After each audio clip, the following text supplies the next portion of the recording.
Good evening, everyone. Hope everyone had a nice weekend. I know the task forces have been busy, but I hope they members of the task forces and staff found some moments of rest or relaxation time this weekend. Appreciate everything everyone has done to get us ready for what I hope will be a momentous week here in terms of the approval of this QM suite of standards, which I really think are landmark standards for our board. So thank you for everything that's been done. And so I also would like to welcome Karen Stothers, who's now joining us from the PIOB. Welcome, Karen. Good morning. Good early morning here. If it's crisp and a cold morning in Washington, outside Washington, D.C., I imagine it's even colder up where you are right now. And Jim Duncan will be joining us shortly as well from the CAG perspective. This morning, we have what we hope will be the indicative approval of ISQM 2 and Conforming Amendments. I say indicative. We will go through the full procedure today on voting. Nothing is cast in stone until the end of our meeting on Wednesday, just in case there are something coming out of QM1 that requires us to go backwards. But we figured that we would do the full, based upon what we saw the last week, do the full voting procedures today on QM2, ISA 220, and the Conforming Amendments. I hope that's fine by everyone. I think it will make everything else easier to handle on Wednesday as well, and less bureaucratic. So that's our plan today. I could tell it's approval day because I've been alerted that that's when Brett wears ties, and it could be the same tie that he tends to wear on approval day. So that's good. I also see lots of red. I noticed that was a habit that's formed too on approval days. And Imran's donned a blazer today as well. So we know we mean business today here at the IAASB. With that, I ask Billy, you have anything to say before we turn it over to Imran? No, nothing, Tom. I think we're ready to go. That's great. So Imran, let's start us off with a bang. Good morning, Chairman. It's 12:30 in Johannesburg on Monday, the 21st of September. We have an hour and a half with you this afternoon, and very early welcome to everybody in the US, and very late in the evening to everyone else in the rest of the world who's not in my time zone. We are going to chat a little bit before we get into the meat of the standard, so that you can find the papers that are necessary for today's conversation. The reference paper that you're looking for is the turnaround paper that was circulated on Friday morning Eastern Time US. And there are two parts to that email. It was both 3A and 3B. They were labeled as updated. So we'll call that the turnaround version. And that's going to be the only document you're going to need. And anything in addition to that will appear on the slides on our screen today. After we posted those turnaround papers on Friday, we received a deluge of comments. Now, let me be clear about what those comments were. On the one hand, we got a few comments, just a handful, about those turnaround drafts, which led to some consultations, which led to a resolution of the issues that board members raised.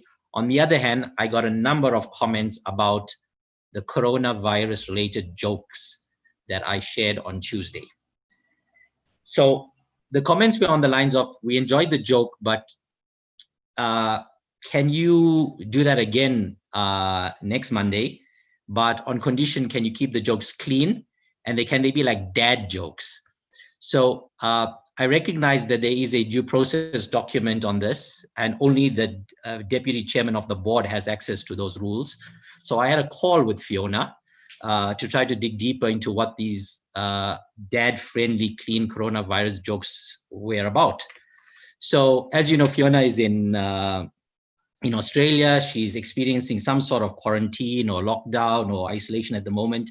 And so I asked her, what are the protocols about these coronavirus jokes? For example, what type of jokes am I allowed to say during this period? So Fiona's answer was, Imran, it's very simple, only inside jokes.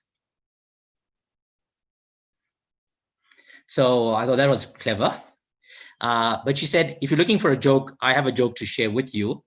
And it goes like this. Did you hear the joke about the germ? And I said, no, I haven't. She said, well, before I could answer, she said, never mind, I don't want to spread it. Seriously though, we have no time for these jokes now. There's just too much of material to get through today, as Tom has warned us. But if you're looking for it, apparently there are so many good jokes about the coronavirus out there on the internet that they call it a pandemic now, no longer a pandemic. With those approved introductory jokes, let me thank everybody for all of your work in anticipation of this, particularly my task force members, Fernando Ruiz, Sarah Ashton, and Jamie Shannon, and repeat the acknowledgements from Tuesday last week about the immensely important role Dan and Hankin have played together with Willie and Brett, including meeting with us during the course of this weekend.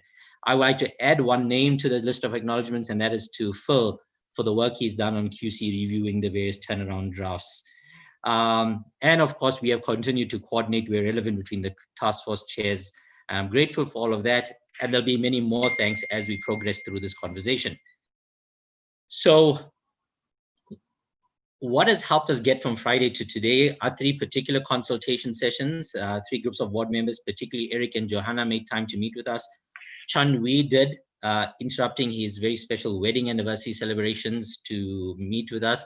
And Julie and Melissa did as well. That talks to the dedication of our board. Thank you so much, everybody. But today's slide deck is short. It's going to follow the format of the slides that Julie introduced us to on Friday.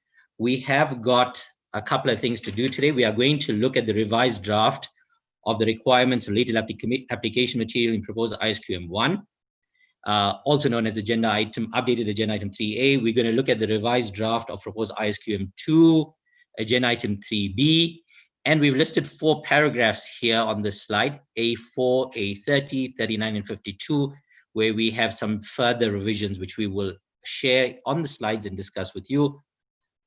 We're looking forward to walking through the drafts in sections, and we'll take comments on the requirements together with related application material. And as Tom indicated, we are looking forward to holding 2 indicative votes today.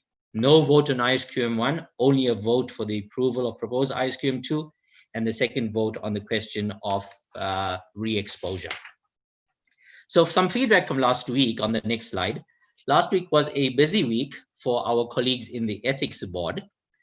The next slide reflects this one here, that indeed all we spoke about last week in relation to the proposed revisions to the code and the EQ review objectivity, all of those proposals were supported and approved by IAASB last week, Friday.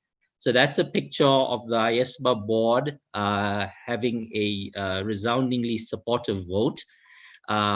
All of the, what we had envisaged to have is what we was eventually voted out, and we retain the principles approach in the code, and we retain the proposed cooling off requirement in ISQM 2, with all of the necessary cross references.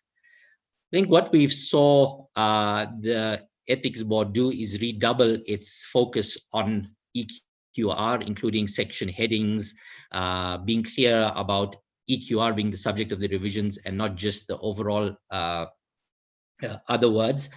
And that they went further in ISA 540 to make the point that the cooling off requirement in ISQM 2 is distinct from and does not modify the other partner rotation requirements that are in section 540, which are designed to address threats to independence created by long association with an audit client.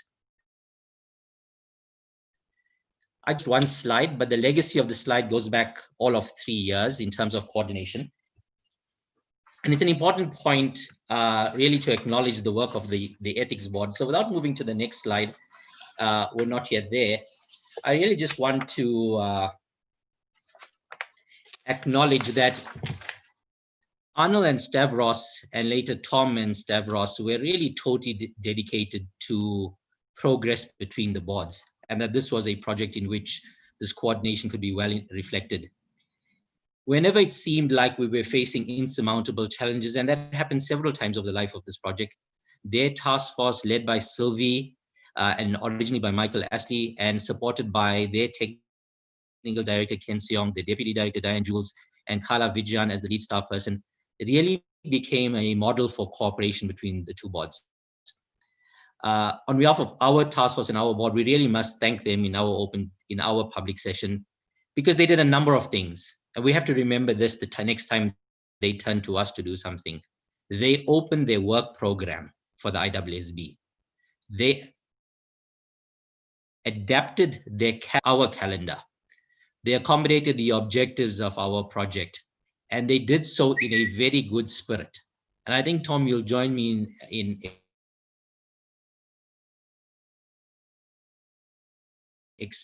appreciate and a great We're losing your connection. further foundation. And we thank you to them for what they've done. Imran, your connection's coming in and out, but yes, we definitely are very appreciative of IAASB's efforts. And again, I just reiterate our support and our commitment to coordination. So many thanks to IAASB. Thank you, Imran. I hopefully your connection is more stable now. So moving on then to the walkthrough of the changes on the next slide. This slide should be for board members because it is similar to the format that Julia and Natalie pioneered last week. It describes in two sections the paragraphs in ISQM 1 that we're going to discuss. And those are A134, 135, and 137. So there's a legend to this slide that you will need to be familiar with, please, board members. The first is that 4 paragraphs are indicated in bold: A4, A30, A39, and A52. And those are 4 paragraphs in which we are proposing further changes. So we'll have a slide to put those up. The ones that are underlined refer to those paragraphs that have been marked since the Friday version of the drafts, that is post the turnaround version, including the ones that are in bold, which are the most substantive changes. But I want to make this point. There may be a number of paragraphs on here, but the vast majority of them are minor editorial comments that I am obliged to point out for purposes of the vote, so to be sure that the board is clear on the changes that are being made. And that's the bulk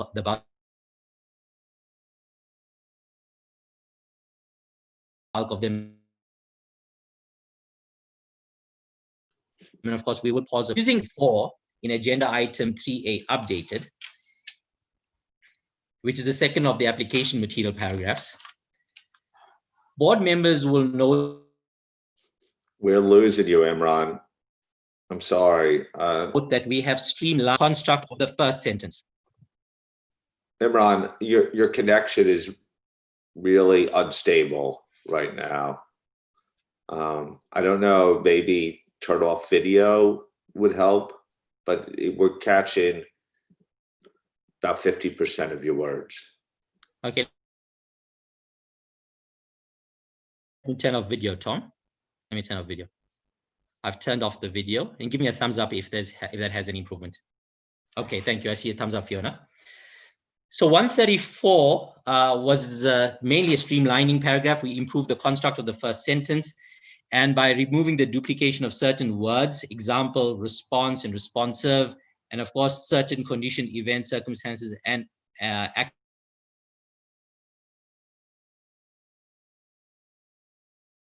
or inactions in the second sentence.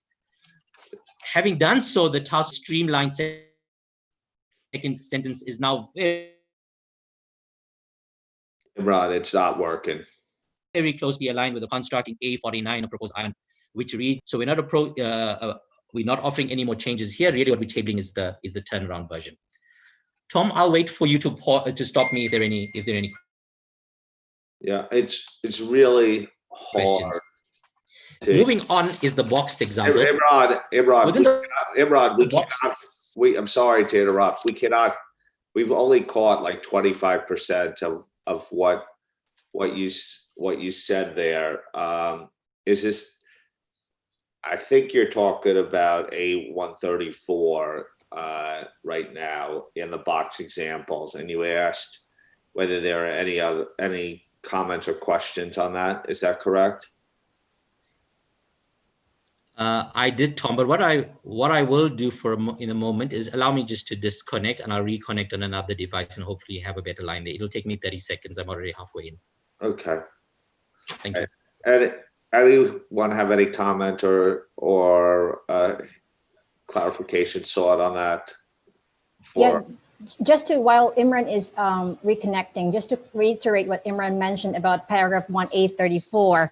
Basically, what we did there is simply improve the construct of the first sentence by, removing some of the duplicative words, as you might see in your turnaround graph.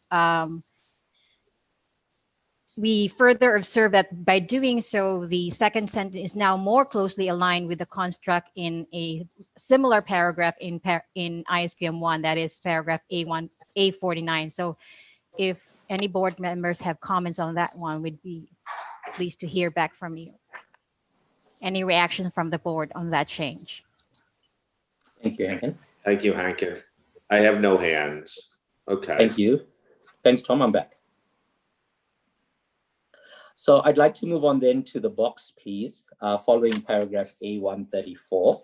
The box is the box of examples. We've made a few changes here that you've noticed in the turnaround version. The first is that on the second bullet, we added the word significant when describing deficiencies in internal control, as it is more likely that the firm may consider an EQ review for an entity with unremediated significant deficiencies versus any minor deficiencies in control.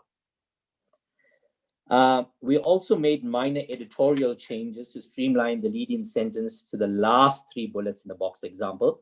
This is the one about public interest or public accountability characteristics, as you saw in the turnaround version.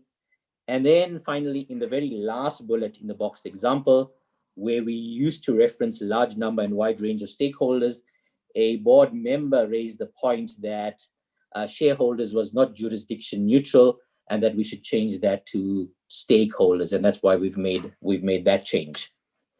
Since the posting of this, we've had one further amendment, and that further amendment relates to the fourth bullet. It relates to the fourth bullet, and it's really just a minor change. So you haven't seen this before. It's a minor change, and that is to replace the word or, O-R, in the fourth bullet with the word and, A-N-D. And the reason we did this, so it relates to reporting on financial or non-financial information, to clarify that the example being a pro forma financial information, could apply to both the regulatory filing and those involving a high degree of judgment.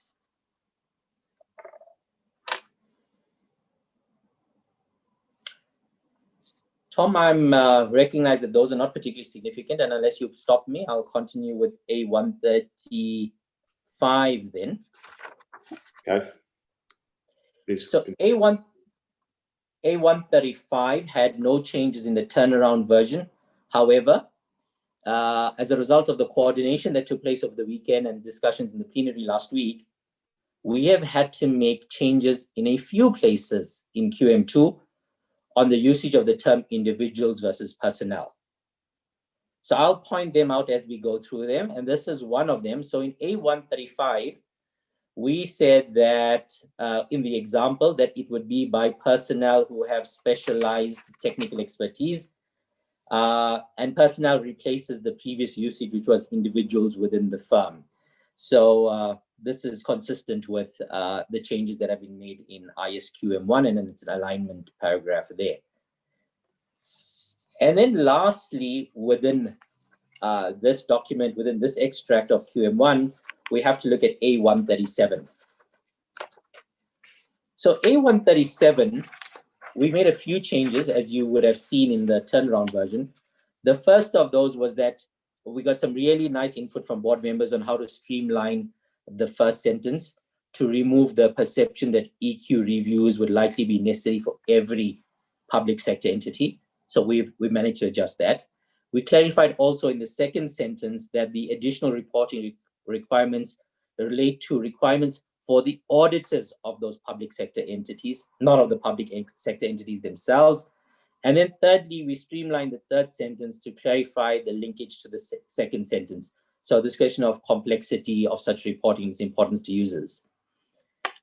Having presented those changes to you in the turnaround version of Friday, we had one board member who returned to us over the weekend who asked us to make one more change overall to the whole of A137. And we thought it was a useful change that we wanted to be responsive to. And that change was that A137 is written in the singular. It's written in the singular. And so we had a board member that suggests that where we had entity, we change it to entities. Where we had its size, we change it to their size.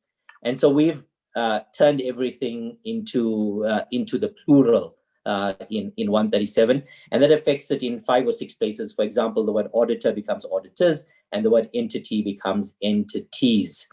But that's really just for consistency of the overall construction of this part of the standard way. In the other examples, we also talk about them in the plural. Tom, those were the only changes in ISQM 1. The significance of this moment is that if there are no more questions or edits on this, this becomes the point of handover of this extract of the standard, meaning that we don't discuss it anymore for the rest of this call. And of course, the next time we will see these paragraphs will be when they are within the care of Julie and Natalie and the ISQM task force on Monday, and they will fall within the overall vote of QM1 that takes place on Wednesday. So before I move on to the second document at Prozia for the significance of this moment, after this, the QM1 task force will run with this. Thank you, Tom. Thank you. Any comments or board interventions at this point? Chun-Wei? Thank you, Tom, and thank you so much, Imran. First of all, for taking my call on the consultation Saturday morning, even though it was not scheduled. So really appreciate that. I wanted to come in to acknowledge the changes that have been made as a response to some comments I made, particularly on the public sector consideration. But now I want to react to the last comment that you made about A137. You were saying you were changing those singular to plural. So does that include the first sentence? So public sector entity will now be public sector entities. And so it's a little bit like going back to the previous draft. Or are we keeping the singular in the first sentence? And I'm asking because I thought one of the reason why I'm happy with the first sentence is because previous wording, the way it was using plural, etc., and maybe it was just the way I read it, gave me the feeling that we are strongly inferring that public sector entities in general would require QR as a response to quality risk because of the range of stakeholders, size, complexity, nature of services, etc. So I thought the change to singular helped me get over the line. So I wasn't sure if we change it back to plural, will we go back to that strong inference that I was concerned with. So I want to just clarify, please, Imran. If I may, Chairman, thank you. Chun-Wei, thank you very much for highlighting that, and thank you for acknowledging that we've been responsive to your other comments. So the wording of A137 now would read, and let me read what the first sentence would be: the nature and circumstances of public sector entities, in the brackets, for example, due to their size and complexity, comma, the range of their stakeholders, comma, or the nature of the services they provide, close brackets, may give rise to quality risks.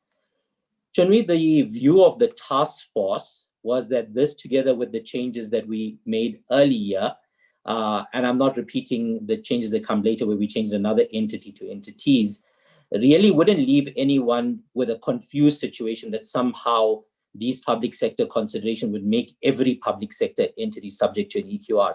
That has never been our intention, and it's never been the reaction that we've had from board members before, and that this was just a grammatically consistent construction without necessarily changing the scope of the engagements that could be selected by users in the public sector space. Thanks, Imran, for the clarification. And I appreciate that in the previous email correspondence that we had, a point was made that all the public sector reps on this call, nobody actually raised this as a concern. So I will accept on that basis, although personally I do still feel that it's quite a strong inference, but I accept that if those who are involved in this on a day-to-day basis do not feel that it is an issue, then that's okay with me. Thanks, Imran. Okay. I don't see any other hands, Imran, so I think you can move to the changes in QM2. Thank you very much, Chairman. So we're going to start here in the second half of the slide, which is paragraph 7. We are going to highlight that in paragraph 7, we made a minor editorial change by replacing the words in under ISQM1 with as explained in ISQM1, and we added a footnote to paragraph 15 of ISQM1. Moving on, paragraph 11, which is the effective date paragraphs, we made minor editorial changes in paragraph 11 by replacing the word or with the word and the use, because the use of or suggests that the standard can be applied to one or the other as a firm determination, when in fact that's not the case. It applies to both types of engagements indicated in paragraphs 11A and 11B.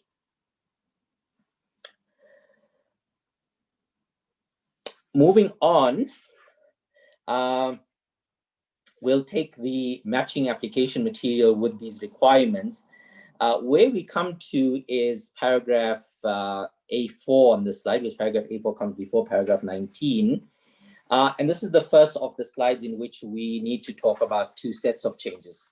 So what we did in the turnaround version, that we made a minor editorial change there by deleting some words that were duplicated. And the words we deleted were the words external to the firm when referring to such an individual in the fourth sentence of that paragraph, because that person was already indicated in the third sentence of the same paragraph. That particular change was supported by board members. However, when we put this out on the turnaround, we had a few people come back to us about A4 and suggest that if we were able to make a few more changes, we may be able to be more responsive to what they asked us. And so we made 2 or 3 minor changes, and I'm going to put that slide up now. So the next slide, which is the slide of how A4 has been reworded, it appears on your screen now, board members.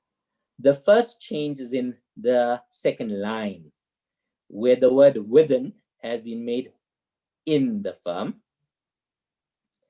The second minor editorial change has been made in the third sentence, where we now align this wording to what we are familiar with in QM1, so that it reads: an individual external to the firm may be a partner or employee of a network firm, a structure, or an organization within the firm's network, or a service provider. That's a lot clearer and consistent. And that's it. Those are the changes we made. So what we're asking board members to consider here is the one change that you saw in the turnaround, plus the 2 bits of changes that you see on the screen before you now.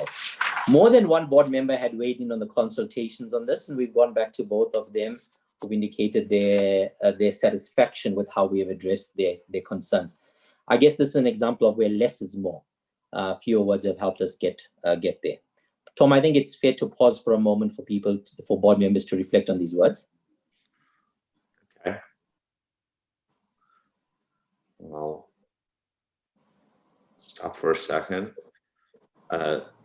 Within 30 seconds or so, if we're still silent on this, I assume that people are content with the changes.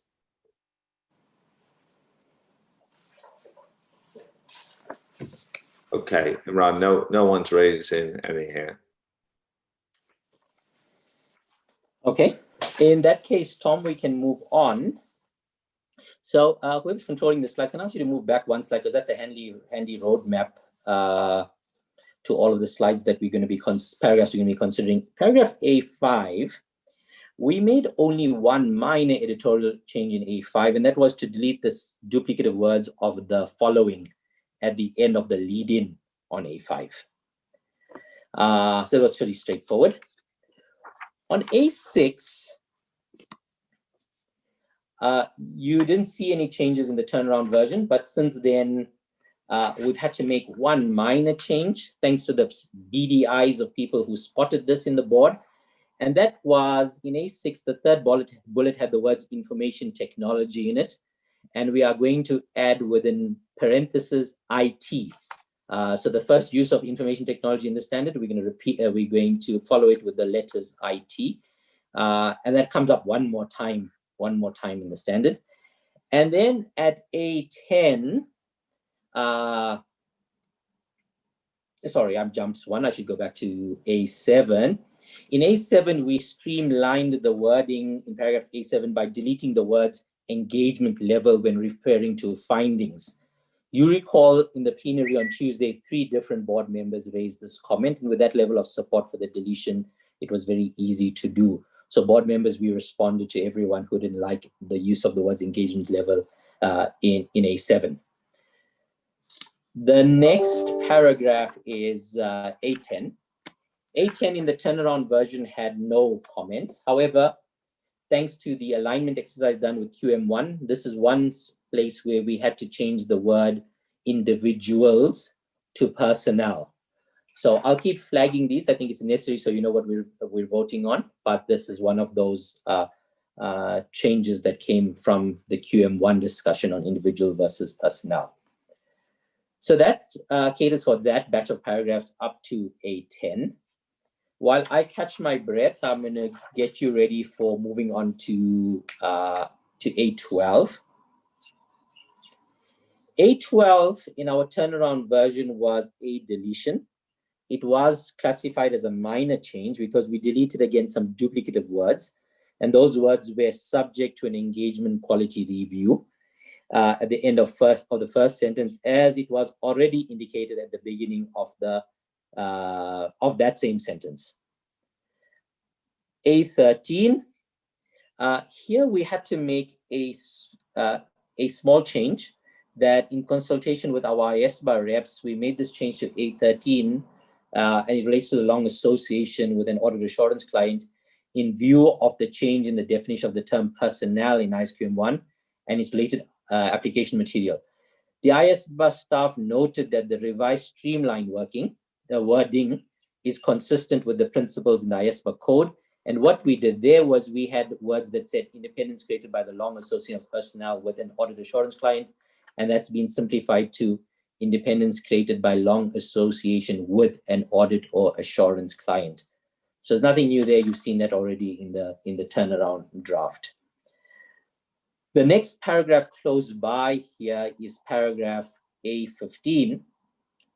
The turnaround version of A15 had one amendment in it. And this was one that we, again, because it referenced the IAASB code, we had some consultation with IAASB staff.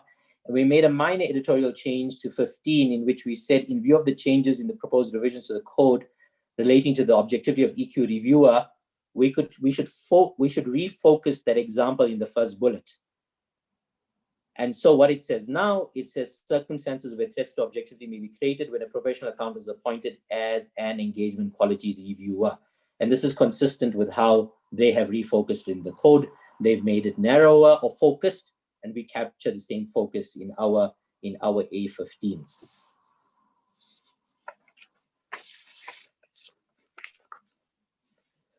So we're tracking this slide on the screen. The next paragraph that we would have to look at, and we need to go back just a little bit to a requirement paragraph. And this requirement paragraph is paragraph 19. We had some good engagement with 2 board members about this. And the solution was an incredibly easy one. And that was to help in the understanding of this paragraph around specificity of which engagement partner we were talking about. And so the change you have already seen in paragraph 19 was where we replaced in the very last line, instead of having an engagement partner, we replaced that with the engagement partner.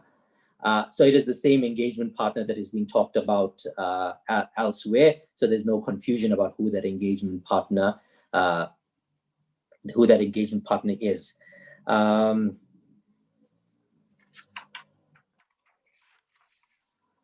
Following that change on 19, we would look at the corresponding application material.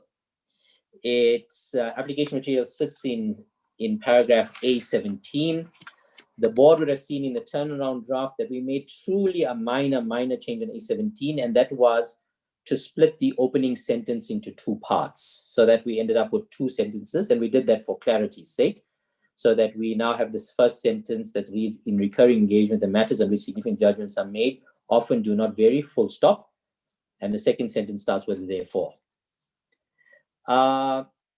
Moving on to A19, some very sharp-eyed technical advisor in the board, while we were mapping the use of individuals and personnel, discovered that in fact we had the individuals in the heading that preceded A19. And so we had to fix that, but we fixed it in a non-traditional way because of its unique usage in the title to A19. So we made a minor editorial change to this heading, and it's a subheading really above 19 by replacing the words is assisted by other individuals with uses assistance, because after all, that's what the application material that follows it is about. And for purposes of the record, we made that change in because of the definition of the term personnel in ISQM 1 and its related application material. Chairman, the next change is in A23. Now, this is a little bit trickier.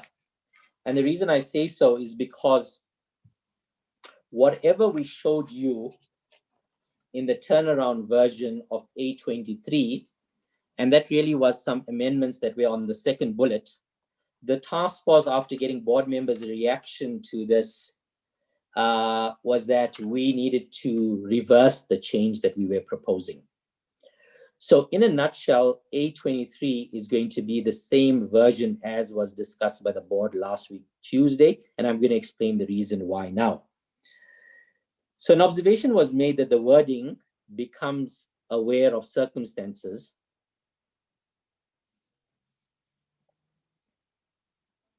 may be unclear and may lead to a perception that the notification requirement in paragraph 23B is triggered before all other options for completing the review have been exhausted.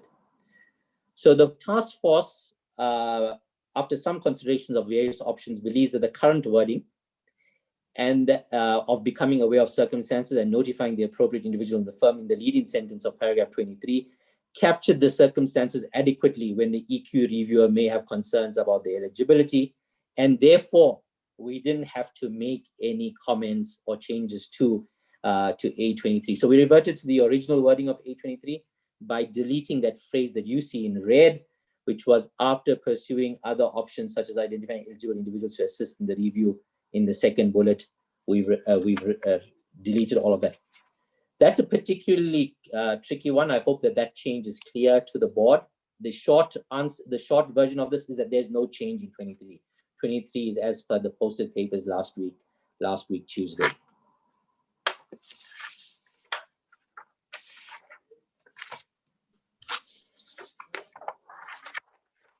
Chairman, unless I get an indication from you to stop and slow down, Let's give people a chance to react after this batch of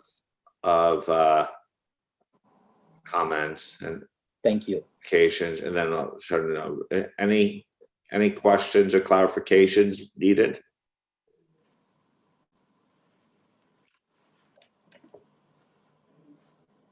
I don't. Julie.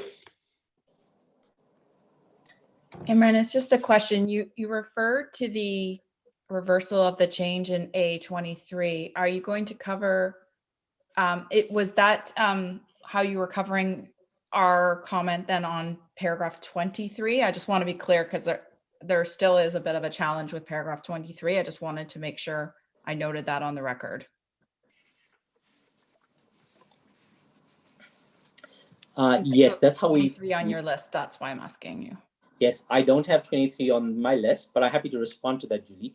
Okay. So we thought that in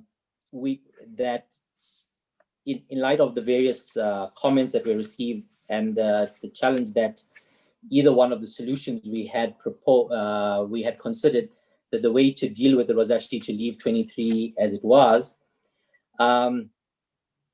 We heard originally that becomes a way of circumstances was something that some users thought may be unclear and may lead to that perception that the notification requirements in 23B is triggered automatically before any other option for completing the review had been exhausted.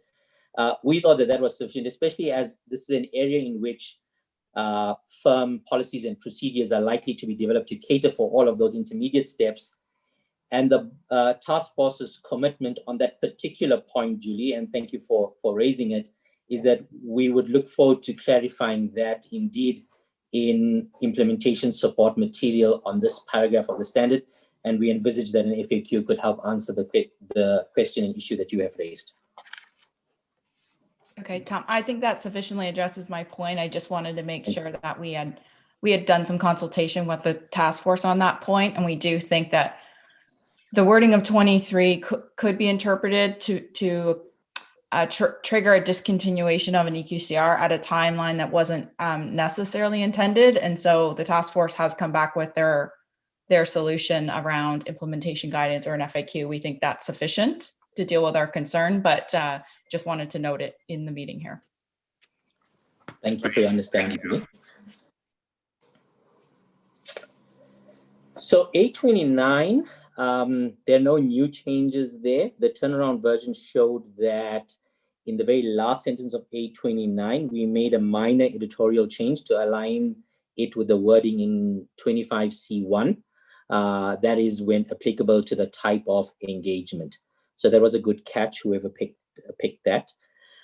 We have a biggie coming up, and that is in respect of paragraph A30.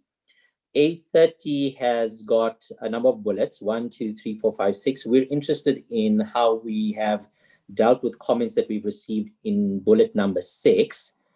So the next slide is going to show the board what our thinking is in relation to paragraph 830 bullet 6. Could I have the next slide, please?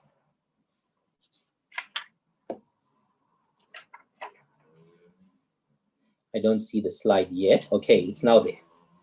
One more next slide, one. Karen. Okay. So all you see on this slide, of course, is bullet number 6. This is the only 1, 2, 3, 4, 5. Sorry, it's bullet number 5. Bullet number 5. It's the only bullet which we're proposing to change.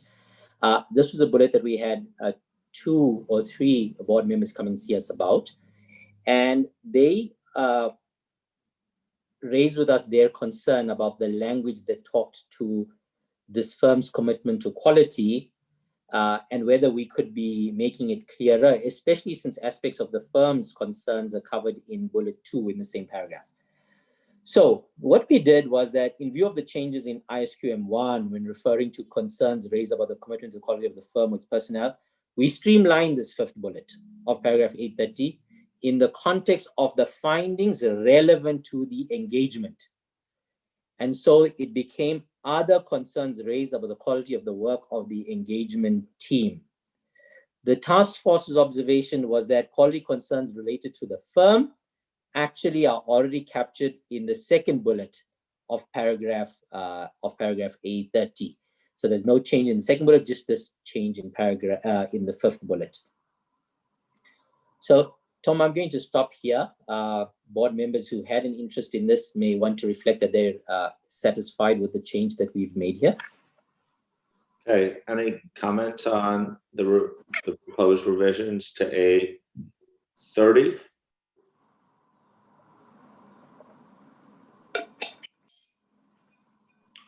I see none, so I think we're, shall we?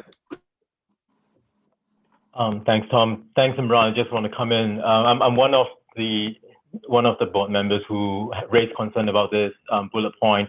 I'm happy with the way it's being addressed. Thank you. Okay. Imran, I see no other hands, so I assume this is support for the proposed revised drafting. Shanvi, that's our gift. Thank you. The next paragraph among these application paragraphs is A32. Now, A32 is a fairly long paragraph. We don't have a slide for it because the change is minor. And we made a change here where you would have seen in the turnaround draft that those responsible for, we changed the partners or other individuals just to those responsible for performing audit procedures. And we did this in view of the change in the definition of the term personnel in ISQM 1 and its related application material. So I think it's fair to say fully half of the amendments that we've had to carry through to today's discussion has been about this discussion of personnel, individuals, and those in the engagement. We apologize that we didn't pick that up and address it sooner, but we think we've settled it nicely in these changes. Continuing with where we are, the next paragraph that we need to look at is paragraph A34.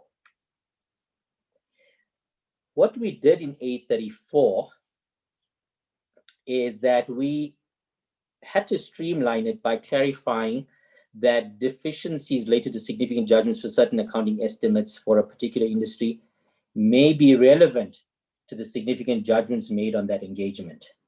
So we did some rewording to get that nice and clear, but we'd be interested if there's any comment on that particular paragraph, particularly now, and if there's any proposal about any further improvement there. We understood that there may be a little bit of noise or discomfort about this change that we've made. This is A34. A34, please. Josephine? Thank you, Imran. I think actually looking at this again, the deletion now doesn't really make sense to me. The sentence doesn't really make sense. And actually you could read it. I mean, clearly there's context in the rest of A34, but you could read it to be deficiencies identified in management's internal controls, because it's not clear whether deficiency is in relation to the judgment. Whose judgment is it, I guess? And so my suggestion is, I don't know, I'm not quite sure I remember why we made that change, but my suggestion is that you either reinstate or revert to what we have before, so you have the verb back in there, or alternatively, you could say, may relate to significant judgments made by other engagement teams. So it's not specifically about the engagement team that the EQR is dealing with at the time. But yeah, generally sorry about this, but it just I kept tripping over it and it didn't quite make sense. Thank you. Thank you. Tom, this is exactly what this session is for, especially where there's something that we may have done that has some unintended consequence. Josephine, thank you for flagging this for us just before the call now. The benefit of this is that the staff have had an opportunity to think about this. And Tom, with your permission, I'd like to ask Dan and Hankin to maybe offer what it is that we've come up with as a solution to this, recognizing that we've not had a moment yet with the task force to deal with it, but we think it may be a very simple solution that the board could reflect on. Thank you.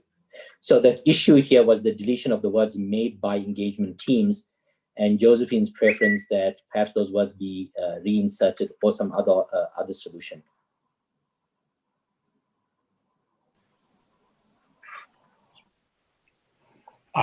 Tom, I can come in here quickly because I think Josephine has already outlined for the board what the possible change would be. And it would be in the penultimate sentence, the second to the last sentence of A34. If you're looking at the turnaround draft, the option would be, one option would be simply to reinstate the deleted words made by engagement teams. So it would read, for example, a deficiency identified by the firm may relate to significant judgments made by engagement teams for certain accounting estimates for a particular industry. If there was further clarity needed, as Josephine indicated, the word other could be inserted before engagement teams. So it would be a deficiency identified by the firm may relate to significant judgments made by other engagement teams for certain accounting estimates. And that would help to clarify that it's a broader issue, a systemic issue that had been identified by the firm that indeed may be relevant to the engagement for which the EQR was being performed. I think Bob actually had raised the point and the suggestion with inserting the word other. So Tom, those are the two options: either simply reinstate the deleted words or reinstate them with the addition of the word other before engagement teams. Let's do option 1 first, without the other. Who supports without the other? Raise your hand.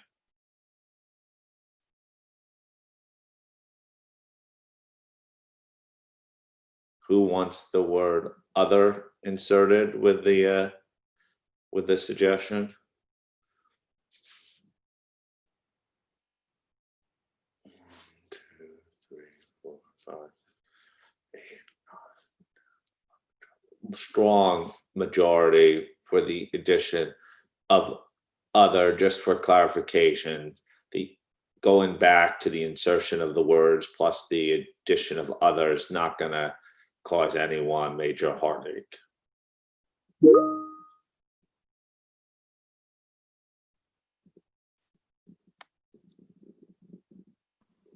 Josephine, do you mean to have your hand up still? Okay. Okay, I think we got clear guidance there. Thank you. Thank you very much. Apologies for that hiccup, but many thanks to Bob and Josephine for helping us with the solution there. Chairman, where we are now is following the schedule that you see on the screen. We are at 8:35. 8:35, we had to make a minor editorial change by deleting the words "the course of." So the last sentence reads "during the engagement" instead of "during the course of the engagement." The next paragraph we have to look at, and it's one of my bolded underlined paragraphs on the screen, 8:39.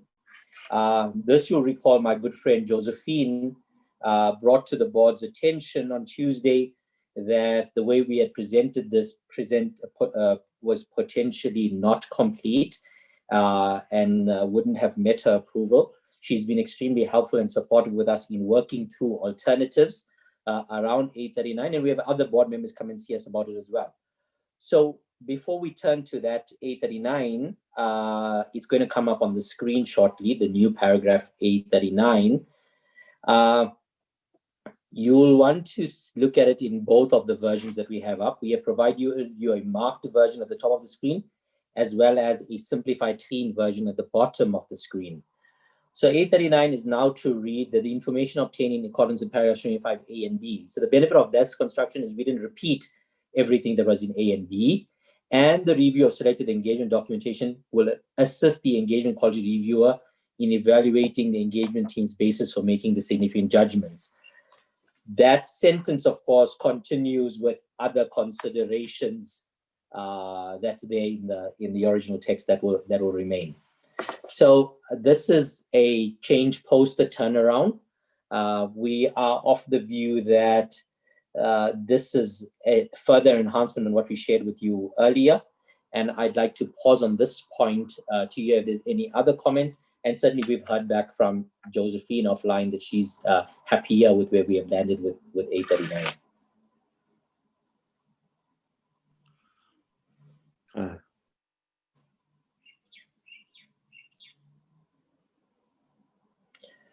So, sorry, Imran, it's just a request for clarification. So this sentence replaces the first one and then it continues with other considerations. Is that right? That's right, Sue. So Okay. Other considerations that may be relevant, yes. Thank you.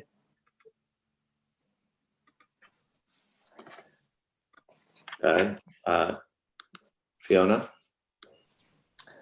Yeah, I just wanted to clarify as well, Imran, when you read it, you inserted the word between documentation and assist. You said that the selected engagement documentation will assist the engagement reviewer. You're not intending to putting that in, but if it is assist, shouldn't that be plural? Assists the engagement or quality reviewer? So I apologize. I'm not planning to add the word will in there.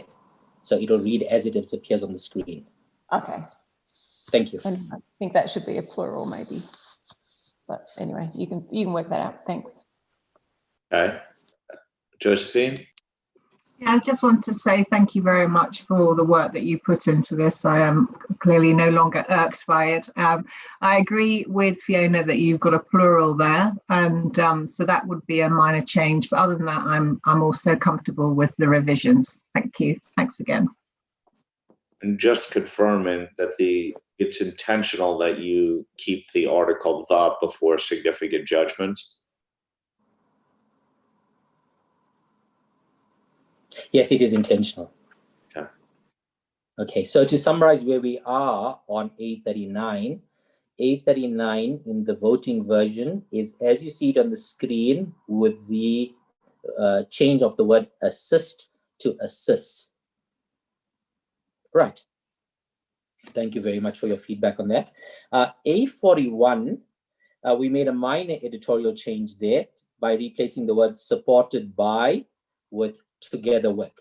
So that was already in the turnaround version. There's been no change since then. A44 is, we're getting to the end of the list. Thank you for your patience. A44, in consultation with the ISA 220 task force, we had an opportunity to streamline paragraph A44 in view of the deletion of the word shall. Somebody observed, you'll recall even in the plenary that we had the word shall in this application material, and the removal of it allowed us to simplify and streamline A44. And of course, it's a direct reference. It's a reference to the words that are in ISA 220. A40,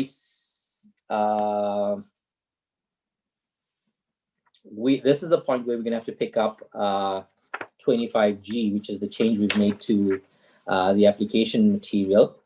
So 25G is the change that we made to cater for board members who recall for reviews of financial statements. This was in the turnaround version. However, on reflection, we've had to make a little more change there.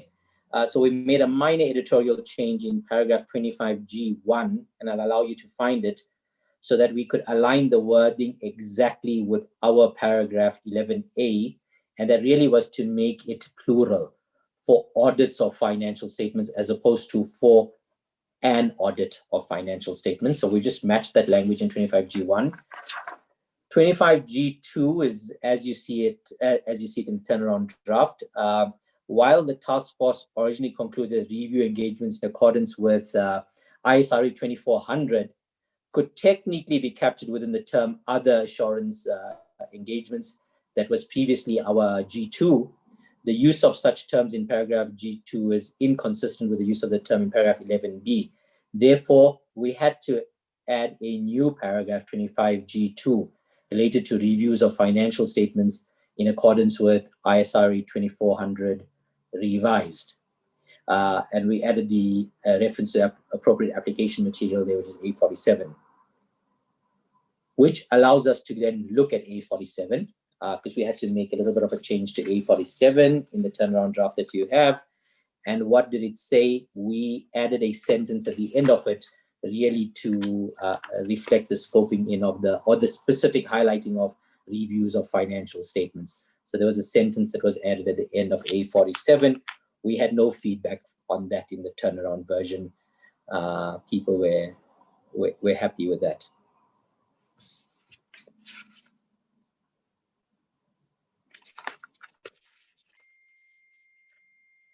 Rich? Thanks, Tom. I was going back and forth, but with your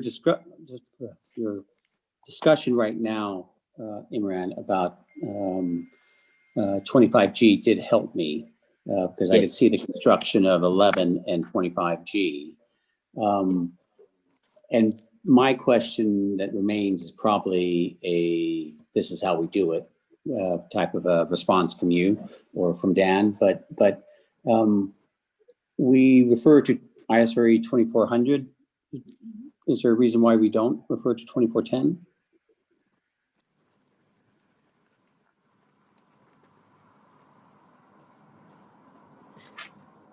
Rich, thank you for the question. I have no idea what the answer is. Let's turn to, let me turn to a friend. Dan?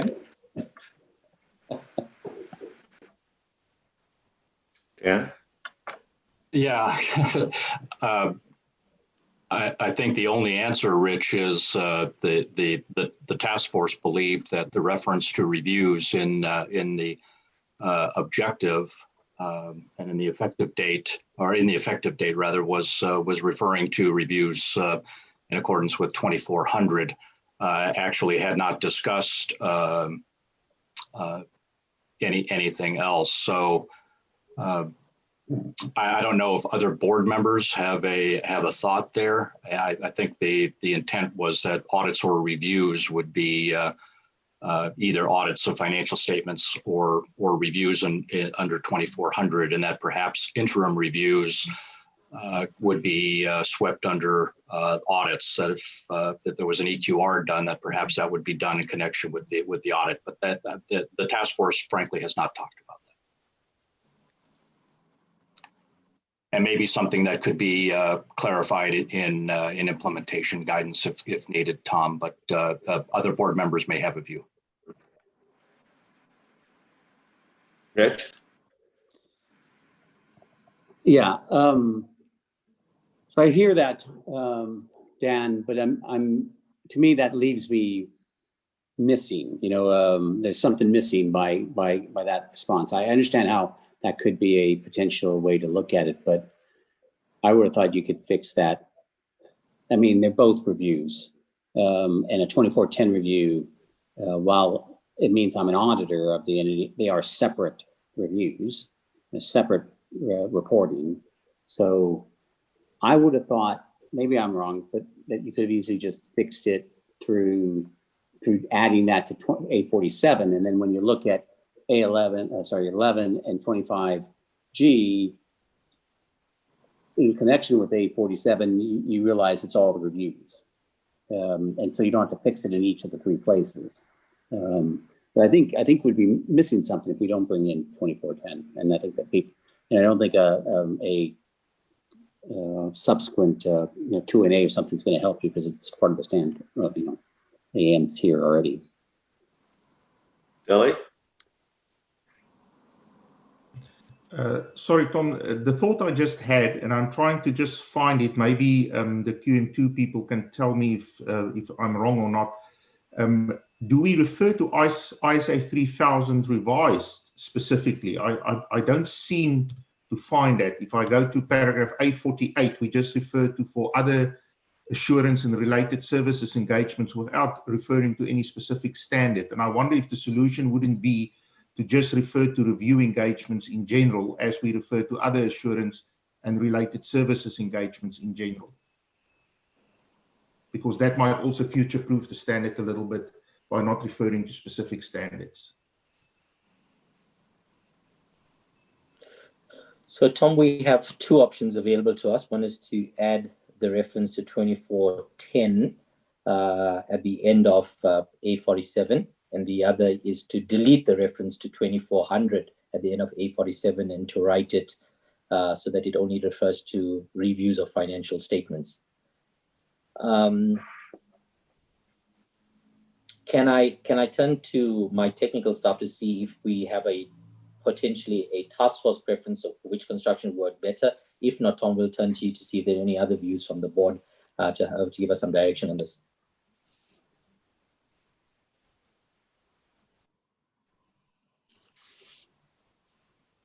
Okay. Any thoughts, Dan, Hankin, Billy? I thought that the comment suggestion made by Willie was the better option because it, to his point, it future-proofs the standard. If there were an addition, that Dan, I would refer on you on this one. No, I quite agree that Billy's suggestion is perhaps the most elegant way to address it at this point. The only question I might raise for the board is if we dropped performed in accordance with ISRE 2400, those words from A47, is the reference to related practitioners report going to cause any question? I'm not sure that 2410 refers to a practitioner's report. It could be in the related report. Just simplify it that way.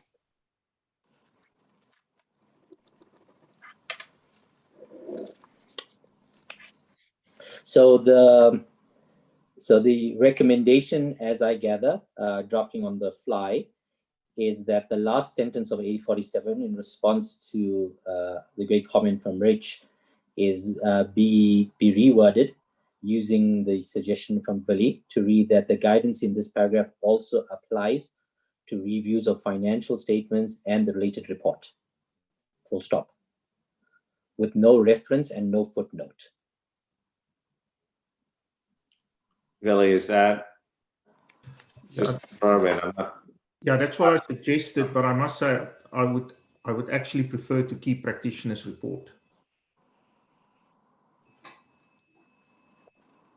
So you would have a stop after practitioner's report with the current. Yeah, I take Dan's point that maybe people will say what the practitioner's report are. I must say, let's just have a look at how 2400 describes it. Or 2410, okay? Yeah, 2410. But you know, 2410, it shouldn't cause a problem because 2410 is written in a different context. 2410 is written in the context that it's the auditor that's performing the interim review report. So I don't think it should cause confusion. Okay. Then, so as I read it, I don't, Billy, I agree. Subject to input from the board, I don't believe anyone's going to be confused by the reference to practitioner there. Rich? Yeah, actually, you know, where this is going, I think I'm comfortable with, including practice report. I'm fine with the only, again, since we're playing right now with the words, I just thought I'd throw out, you know, many times these types of reviews, you know, some are on reviews of financial statements, but some and a lot of them are on reviews of financial information. So I throw that out there as to whether you tweak the language of financial statements. Again, sorry to throw one more swerve in there. Okay, Josephine? I was going to suggest that you just use what you have in the title and call it the related engagement report.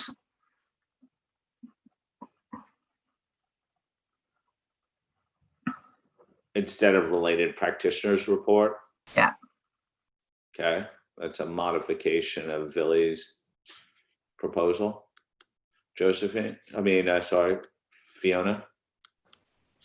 Yeah, I'd support what Josephine suggested. The next bit's going to taste like vinegar to say it, but I do agree with Rich because on his last comment about interim reviews or on financial information, not on financial statements, and yes, that did taste like vinegar. So I don't know how much we want to tweak it, but if we're going to be precise about it, then it's financial information and financial statements that could be covered by this. And the more we play with it, the more I'm like, do we really need it? Could it be covered in a different way through application material? Okay, so let me get this straight. So I think we're landed right now is a revised sentence that says the guidance in this paragraph also applies to reviews of financial statements and related engagement reports. Is that the current proposal?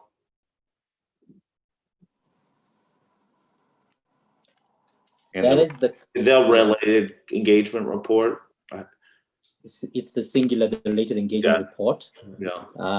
Yeah. That doesn't address the comments we've heard about financial information, but I think what I'm hearing is that as we continue to expand this, that's a possibility of something that we could clarify in an FAQ for those who don't, who may not see the direct link to what this paragraph is describing. I think the absence of footnotes now allows us to acknowledge that this refers to anything that's done under 2400 or 2410. Okay. For the record, this is the guidance in this paragraph also applies to reviews of financial statements and the related engagement report. That's it, Tom. Thank you. Okay. Any objections to that? Any questions? We can move forward. I think Julie had her hand up. Julie, sorry. Well, I think if we're adding the sentence, I think we need to make it accurate. I guess I'm concerned if we're not, are we potentially scoping out some engagements by not having financial information? Tom, it shouldn't be a problem to change financial statements to financial information. It's just broader. And to Julie's point, it may just serve the purpose of not excluding anything unintentionally. Len, is this your point as well? Yeah, I was wondering, can we just say applies to review engagements? So that includes financial information and financial statement. Because A48, we say assurance and other services engagements. So A47, we could say review engagements. Oh. Would that work? Dan? Yeah, thanks, Tom. The only thing I would observe is because this is application material that supports paragraph 25G, if there's a change here to change review of financial statements to encompass financial information, would not the requirement also need to change, and that introduces additional complexity.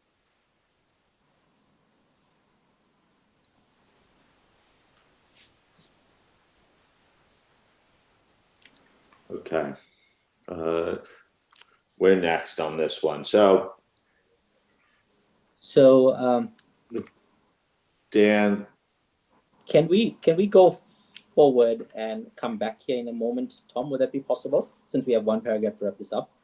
In the meantime, maybe Dan has a more comprehensive solution for us, and Willie has some time to think about it. Okay. Since we have only one paragraph left. Yeah.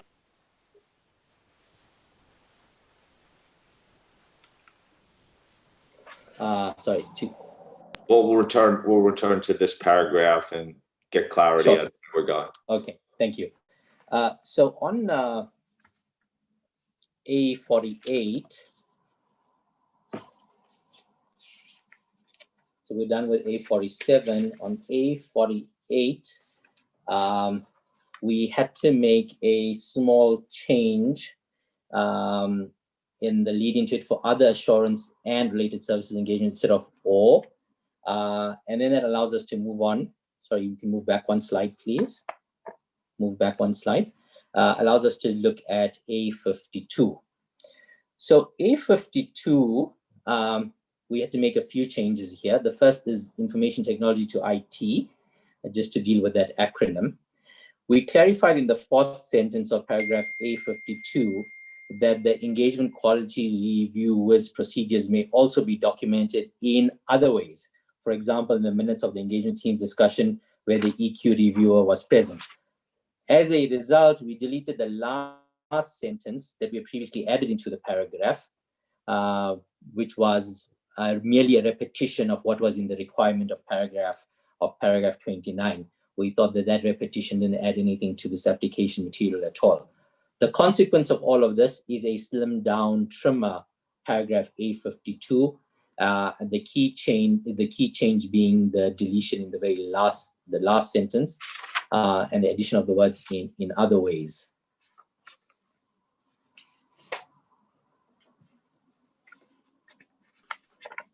Okay. Any comments on the proposed change in A52?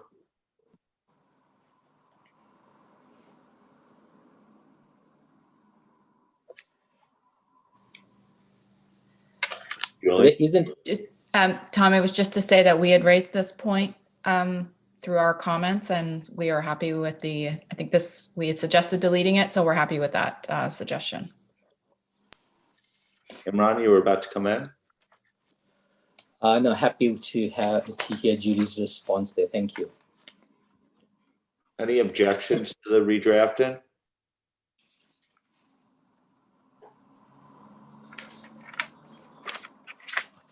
Okay. Chairman, so we have to go back now.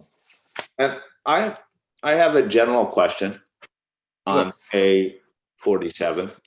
Yes, Chairman. We have 18 board members and a number of staff looking at this paragraph and splicing this final sentence. We could continue to refine the final sentence to get people where they are. But one option is to delete the final sentence as well if it's causing this much confusion and potential impact. I don't know if that's do we really need this final sentence? Do we feel like it's an essential piece of application guidance? That's one proposal that would reduce some of the complexity about getting this sentence perfectly right. I don't know any thoughts on that. Fiona? I would be in favour of getting rid of it. I think the requirement in 25G is very clear, the sorts of reviews that it's capturing. I'd vote for getting rid of it. Thanks. Julie had her hand up.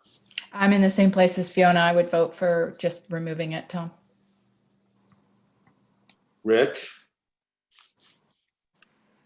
We're back to our more normal relationship, Fiona and me. I think you need it because of A48, which is separating out the not audit, not review. And without having the reviews in 47, it leaves a gap there. So I think you do need something. Okay. Oh, now generating more discussion than I was trying to deal with. Josephine? I was just going to say that I agree with Fiona and Julie on this. I think we should just delete it. Okay. Eric?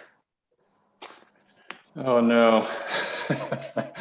I agreed with Rich on this. I think just for completeness, we need something, but sorry. Isabel? Not all requirements need application material, so I agree to remove the last sentence. I also believe that as we have a project to further revise ISRE 2410, it will be easier later to have a conforming change when ISRE 2410 will be better aligned with the wording we're using in other standards. Thank you. Roger? Yeah, just to add confusion, I was probably in the Rich camp too. If we can, but on the basis that we can get a simple way of doing this, and I think we should be able to get a simple way of doing this. Got great trust in Willie and Dan. Well, in truth, we'll hear a proposal in a second, but Sachiko? Thank you. I'm in the camp of Fiona's solution to delete it because for me, anyway, paragraph A48 says for other assurance engagement, you can, apply similar contradiction that is described in paragraph A47. So for me, there is no sort of scope of loophole. So I think it's okay to just delete the last sentence. Bob? I can't hear you, Bob. You're not coming. We can't hear you. Sound. Bob, we can't hear you. Can you hear me? Now I can. Okay. I'm in Rich's camp, Tom, simply because the first sentence of A47 specifically refers to audits of financial statements, so it could be read that it does not therefore cover the other engagements. Thanks. Okay. Shall we? Thanks, Tom. Can I just clarify? We are just proposing removing the last sentence from A47, the addition, but not the addition in 25G. Are we keeping the one in 25? We just proposed, the proposal wasn't a proposal, it was an option of considering, based upon the discussion and confusion generated by this sentence, whether we just delete it, considering it was just application material and that the requirement was sufficiently robust and clear. Right. If I hear correctly, I think what we have added in 35G small Roman 2, I thought that is necessary. I think to reach point, if you leave it out, there'll be a gap. I'm not so fast about the application material, but I think that the G Roman 2 is necessary. We're not changing, no discussion of the requirement. Okay. But, okay. So we're not touching the small Roman 2 in G, then I'm more inclined towards Rich's option, which is to keep it and to simplify and to make it correct. But if we remove it, I'll be able to live with it as well. Okay, we're roughly split on this, so I'm gonna have to ask Kai, Martin, you could share your view, but I want to hear whether Dan and Billy came up with some language that people could accept. Kai? My view would be to delete the sentence from the application material because it's not adding anything from the requirement. Yeah, okay, now let's hear, we're about split down the middle, and I could take a straw poll, but I don't want to really have no need to on this point. Yeah. And so what, can we see what the alternative wording to the final sentence would be? Any proposal? Is Dan or Imran or Billy? Any new ideas on this one?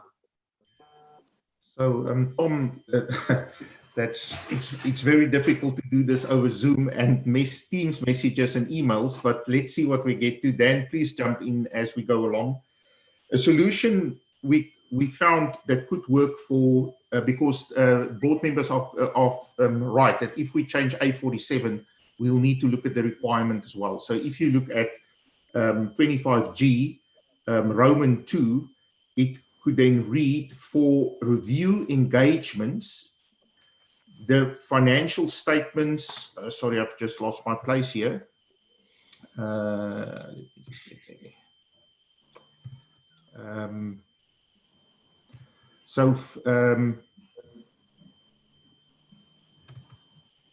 going to be there just now. So 25G, Roman 2 will read for review engagements, the financial statements or financial information, and the engagement report thereon. And then A47 will change to read, as we had it previously, or stated previously, the guidance in this paragraph also applies to review engagements and the related engagement report. Yeah, that's where it will stop. Dan, am I right? Is that what we sort of landed on? Yes, Billy, that's the wording we discussed, and that we also just for transparency had discussed the wording of the effective date paragraph. The effective date paragraph 11A refers only to audits and reviews of financial statements. At this stage, we were a little reluctant to change the wording of the effective date paragraph. But yeah, certainly the wording that you read out for 25G and A47 would encompass the change we discussed. Yeah, maybe just on that, Tom, maybe it's not necessary to change the effective date, because 11A of the effective date is clearly written in the context of financial statements, because there it is important to have the periods beginning on or after. Whereas the B part of the effective date captures all other assurance engagements and related services, which will also capture any reviews of information other than financial statements. So I think we're fine on the effective date.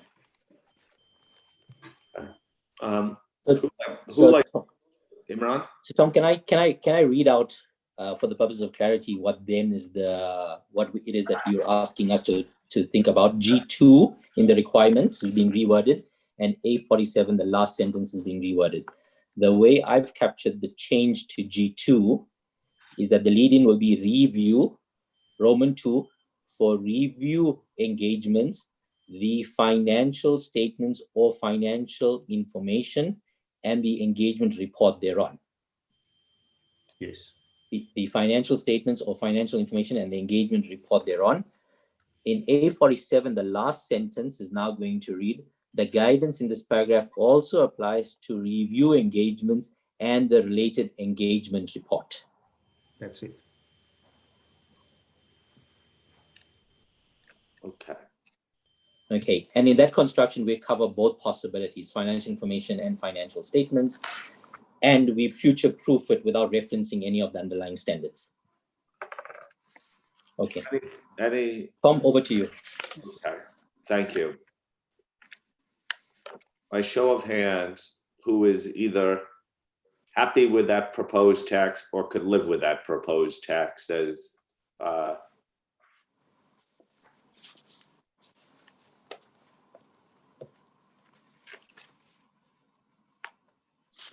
okay, drop your hands. No, I think that's near, if it's not unanimity, it's tough for me to scroll down. It's close to. Any objections to it? Lower your hands. Everyone, unless you have an objection. Kai, do you have an objection to this? No, you just hands lower. Okay, so you have unanimous support for that change. I think you read it out correctly for the record. Kai, your hand's still up? No, it's down. Now down. Okay, I think you have support. Thank you very much. I think the 10 minutes we spent on that was valuable. Thank you for raising that point, and it clarifies it, and there's no need for an FAQ now in relation to that item. Which brings us to the end of the standard. We have nothing further to discuss with the board at this point, Tom. So we're all ready to move on to the next formal part of the discussion, please. Please move on. Are we ready? We done? Okay, perfect. This is the fun part, right? Okay. I want to, at this point, remember what we're going for here is indicative voting. So obviously the final thing will not be confirmed till Wednesday because we're doing this ultimately as a package. But I'd like to call upon Imran from a due process standpoint to speak. Imran? Thank you, Chairman. So this is the point where the chairman of the task force, on behalf of the task force, makes a statement regarding how significant matters that have been identified have been dealt with, and is also asked to make his comment about further consultation. The task force has considered all of the significant matters that were identified throughout the life of the project as a result of its deliberations since the beginning of the project, and the many considerations that have arisen thereon. They have all been reflected in the agenda material that we have presented to the IAASB at this and the previous meetings of this project. It is our view as the task force that at this point, there are no significant matters it has discussed in this project that have not been brought to the IAASB's attention. Furthermore, having reached this point in the project, we ask ourselves about the need for any further consultation. Our task force is of the view that there is really at this stage no need at all for any further testing of the proposals we have. We think that the holding of any further public discussions or the issuing of any more documentations are not warranted. given the extensive input that we have received from stakeholders, extensive liaison that we've had with stakeholders, including, crucially, the regulators and auditors over the life of this project as a whole, Chairman. So we give you our clearance on those 2 points. I see, Bob, your hand's up. Inadvertently up. You're already getting enthusiastic about a vote, I guess. Okay. Vili, I'd like to call upon you as technical director to your comment on our due process. Thank you, Tom. And I refer board members and official observers to agenda item 8 that sets out, as stated in its objective, the status of due process followed in relation to this project under headings that address background and due process up to the date of the September 2020 IAASB meeting. I wish to advise that due process has been followed effectively and with proper regard to the public interest in relation to the development of ISQM 2 that deals with engagement quality reviews up to as well as during the September 2020 IAASB meeting. Thank you, Tom. Thank you, Vili. Okay, any questions on the due process assessment? Okay, so I just want to be clear again, I've said this before, we're taking an indicative vote on the standards. Is everyone ready to vote on this ISQM 2? Lots of nodding of heads. Anyone not ready to vote? I don't see any not readies yet. So again, we're taking an indicative vote for issuance. The vote will be confirmed on Wednesday after the vote on ISQM 1.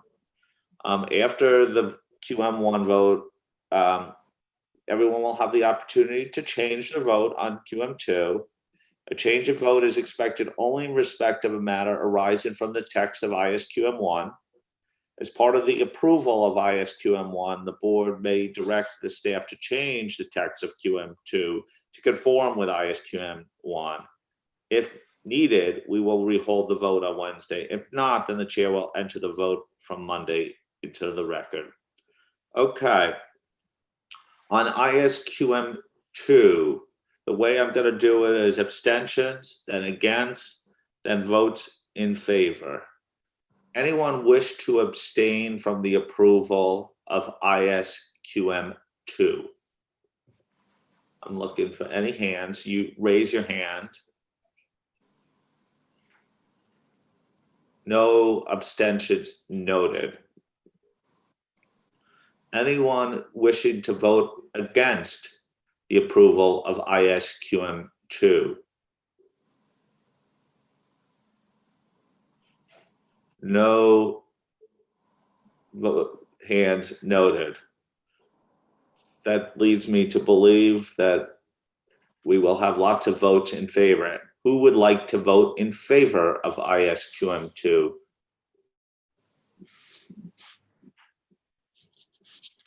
Just confirm it. 1, 2, 3, 4, 5, 6, 7, 8, 9, 10, 11, 12, 13, 14, 15, 16, 17, 18 members, including myself. I can't raise my hand digitally. So lower your hands, please.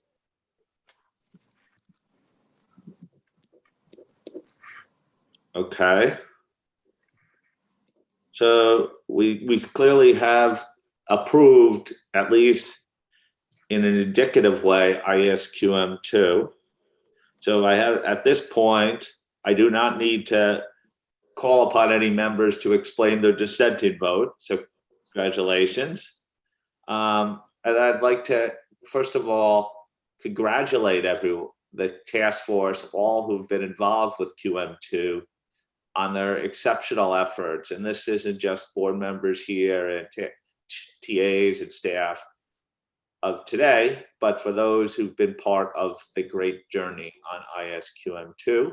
I think Imran also rightly noted the IAASB team that's been engaged with us on this standard as well. So I think this is a real first great milestone of the week to achieve. So Imran, I turn it over to you to ask why re-exposure may not be warranted in this instance. Thank you, Chairman. Let me start by thanking the board for their support on that vote, but we are not at the end of the road yet. The discussion that we need to have now, board members, is the consideration of the need for re-exposure.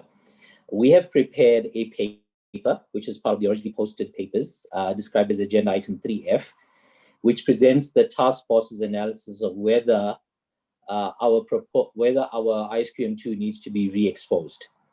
Agenda item 3F also shows a comparison of the requirements of ISQM2 with the requirements shown in agenda item 3B. There are a number of good reasons why we should not be re-exposing them. The best of those are described in paragraphs 18 to 20 of paragraph 3F. And they are, in a nutshell, that there are no substantial changes to the key elements of the project. We have been responsive to the comments received in exposure, but have not altered the key elements of the proposed ISQM. No new concepts have been introduced.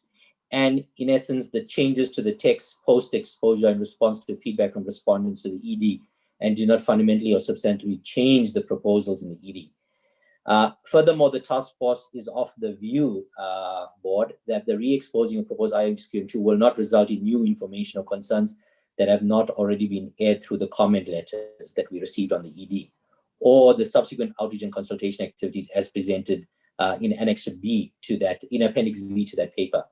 On the basis of the above, the task force believes that re-exposure is not necessary.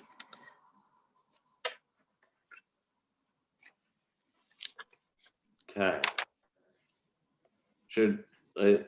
Thank you very much, Imran. I think the first thing I would ask, remember this, we need 12 votes in favor of re-exposure to re-expose by our guidelines.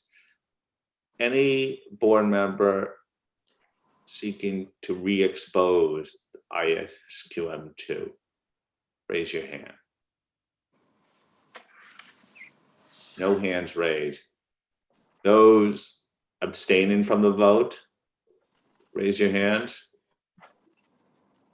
Okay. Those who do not agree with the task force position and think re-exposure is unnecessary, raise your hand.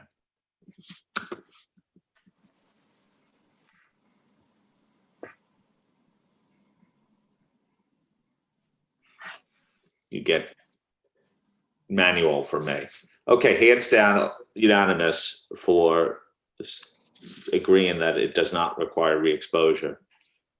At this point, after those two votes, I'd like to call upon our observers for any comment on QM2 and its approval before I call upon Imran again. Karen, do you have anything you'd like to add? We have other standards obviously to come this week, so about anything to add from the PIOP's perspective on 2? No, thank you very much. Nothing to add. Thank you, Karen. Jim Dalkin. Thank you, Tom.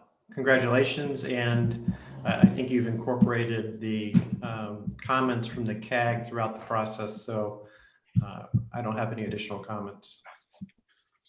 And Yosh, anything from the JFSA? No, especially nothing. Congratulations to Imran. Okay. Good standard. Thank you. Thank you. Appreciate that. And as I said earlier, huge kudos to the task force members today and members past. Imran, I turn it over to you. Chairman, thank you. I hope I can give some minutes back to you, Chairman, to decide what you're going to do with the 21 minutes that are left. I certainly haven't prepared a 21 minutes speech on this point, but I have prepared some remarks that are crucial to be made at this point. Before that, though, there is just one slide, and it's not another joke or a story. It's really just for purposes of next steps. If anything arises over the next 2 days, we will make editorial changes to align with any further changes in proposed ISQM1 and ISO 220. And as Tom indicated at the virtual session on Wednesday, we'll confirm the indicative votes that have been made today. So with that said, I'd like to offer a few words of thanks. It's unlike me to prepare some words. I usually wing it, but I think today's too important occasion to miss anything important out. You know, when we're given an opportunity to lead a project, we start off by saying this is an opportunity, but over time, those opportunities could become challenges. Some days I have felt that the opportunities actually became a lot of work or even just a task. And if I must confess, even on some days, it was a little bit of a hassle. And one aspect that is particularly hard as a chairman, as all chairmen will vouch for, is finding a joke or an appropriate story to tell. But an aspect that is particularly easy in this job is really to say thank you. And we have so many opportunities to thank people for the work that they do. And it's for that reason, it's my pleasure to say thank you for perhaps the last time. I'd like to start really by thanking the Almighty and my family for the support. I think it's been, the support has been outstanding. But leading off in today's acknowledgement to the board, I want to thank the board and the steering committee for the faith in allowing me to lead this project. When Arnold tapped me for it, it was a memorable day. And my wish is for Arnold to know how grateful I am for it. At the same time, I really want to appeal to other board members about the value that comes from this experience. It really is enriching as a professional experience. And when the time comes in, really, when the opportunity comes to you to jump at such an opportunity. Our task force also wants to today thank the board members and the TAs for giving the standard your support with your vote. But before today, with your questions, comments, and insight, this standard was made better because of the quality of what you added. And when you voted the standard out today, I hope from this point onward, Yosh and others, you will no longer describe it as Imran's standard, because it is now your standard that you are giving to the world. The journey of this project, Tom, goes back many years to a time when almost none of us were on this board. Even many of the staff were not there here. At that time, some very smart people outlined the original revamp of the QM standards and that grand vision they outlined in the ITC. We could go even further back, but that's best discussed on another day with the historians of the board. But what I'm driving at in delving on this history is that the life of our projects on this board have many midwives. No projects are owned by one individual alone. And when you look for the purest example of a multi-stakeholder model, look no further than that. We have technical directors change, deputy directors change, staff change, PIOB and CAG reps change, but everyone, no matter the background, they continue to embrace the same project proposal and the same project objectives. They continued with the consultations and the deliberations, each person adding their bit, so that today everybody who was involved can all claim ownership of the final standard. Our task force ended with 4 members, Fernando, Sarah, Jamie, and myself. And the staff and I really want to acknowledge and appreciate their wisdom, their interest in the details, their supportive comments and remarks throughout, but most of all, their time, many, many, many hours. Thank you for that. Those thanks also extend to all the task force members who preceded them, including Professor Kai Uwe, who was closely supported by Wolf on this project, and Denise Weber, and former board member Karen French, who was also a task force member and a task force chairman. Our team was staffed by Hankinson Talatala. I think it's important we know her full name. Neither is it Jane or Hankin, it's Hankinson Talatala. And Dan Montgomery, who in South Africa is known as Professor Dan. He has many friends here. They took over from Joy and Brett, and before that from Chilla and Brett, and before that from Chilla and Natalie. There is even more before that, but the archives and time don't permit me to delve even deeper. I hope I get another opportunity to thank staff formally, but I must say this today, Tom, our board is very privileged in many ways by outstanding leadership from you, by the great relations we enjoy with the CAG and the PIOB, but our real wealth and our legacy is truly our staff. I have not known one day in 2 years on this project where Hankin and Dan placed any personal need or priority over the needs of the task force. Not one day where either of them were absent for even 1 minute of our discussions, or even one email thread that they failed to engage absolutely enthusiastically with. There was not enough late night meetings or caucuses that they were not prepared to attend to. Count us in is what they were prepared to say every single time. I believe that today's successful vote is really a tribute to their dedication.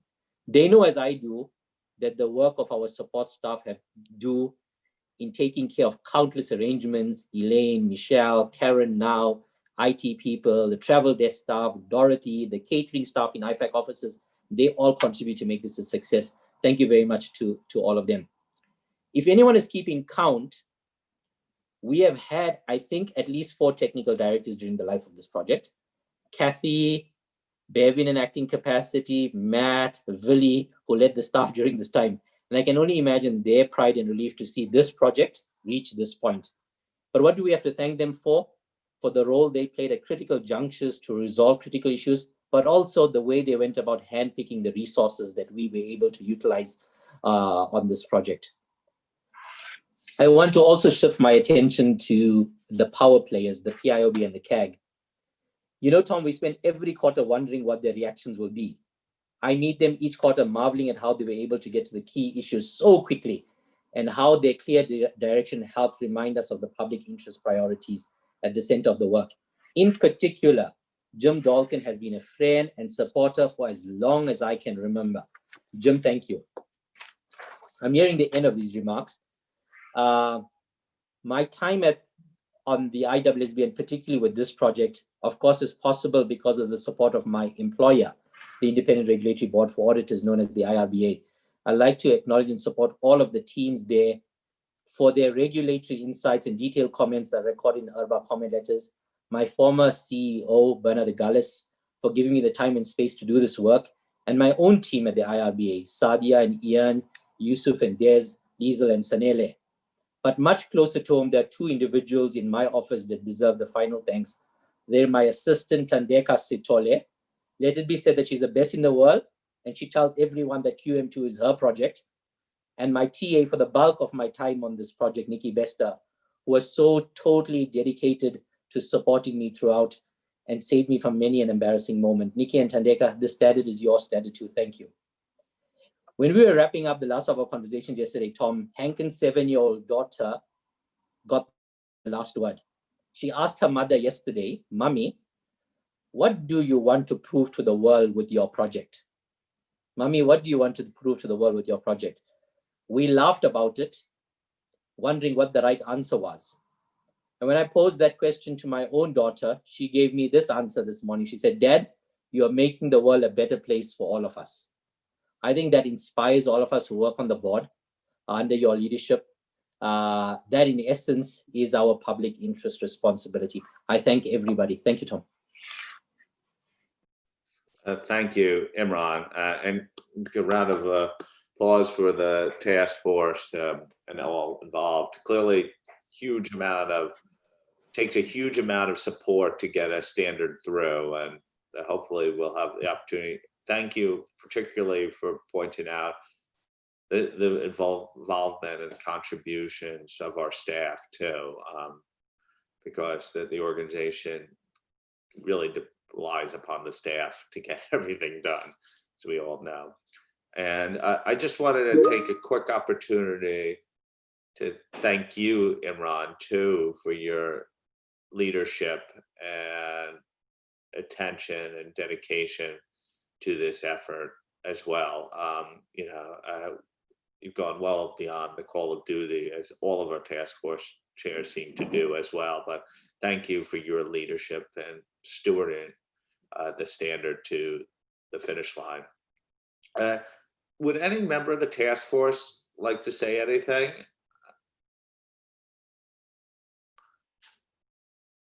Fernando?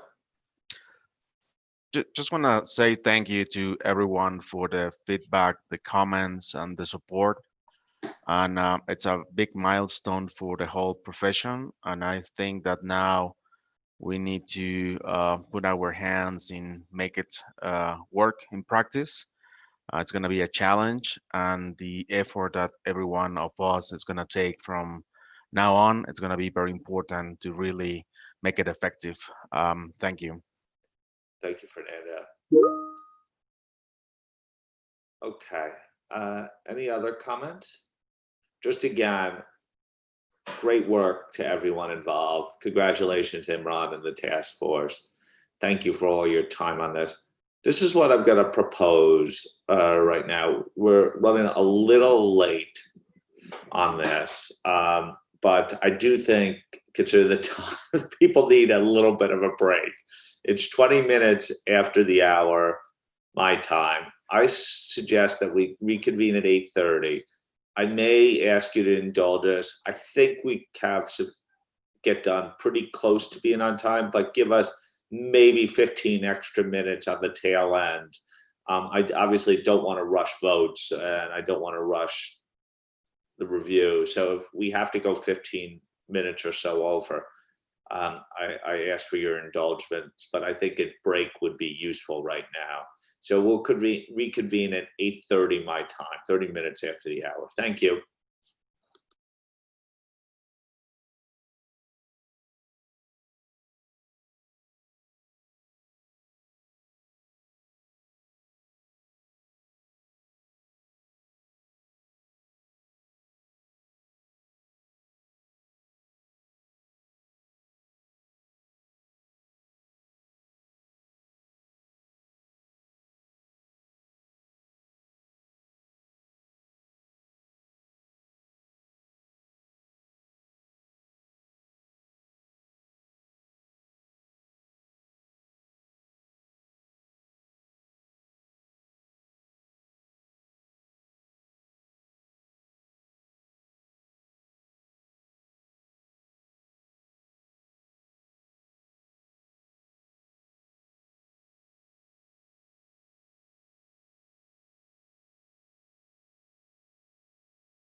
Okay, we're going to try to get back now.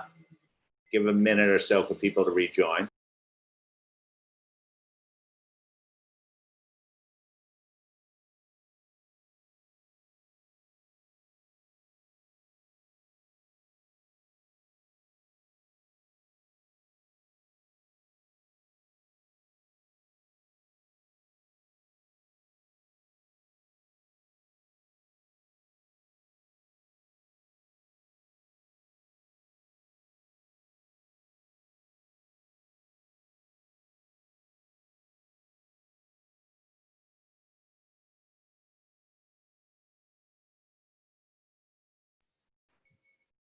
Okay, Brett, are you online?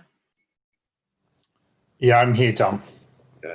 All right, down at the bottom. You moved on my screen, but still in a tie. It's working still, Brett. Okay, we're going to go to conforming amendments. Brett, are you ready to lead us through this? Yeah, absolutely.